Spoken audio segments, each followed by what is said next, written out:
Lunch time na, magiging 12 o'clock na. At tingnan natin yung menu. Mga menu. Ano kaya maganda? Sa totoo, ilang beses na ako nakakapunta dito. Kaso, ang pinakamasarap dito, fried chicken. Mahilig kasi ako sa fried chicken. Yung may tartar sauce. Tapos meron yung fried chicken na ito, maguros tendon, tempura yan. Sa loob niyan may kanin. Tapos madaming tempura na sa taas.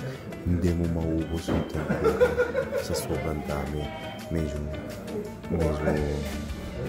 parang masusuka ka kasi sobrang dami ng abura sa mantika.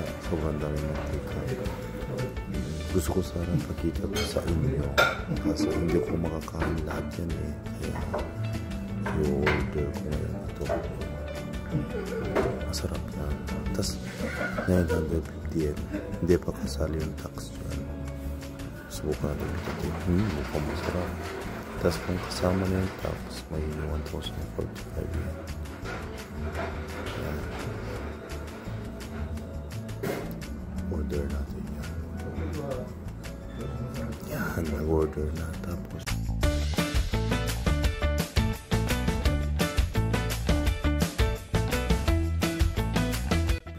masarap yan. Madaming kanin. May miso syrup pa.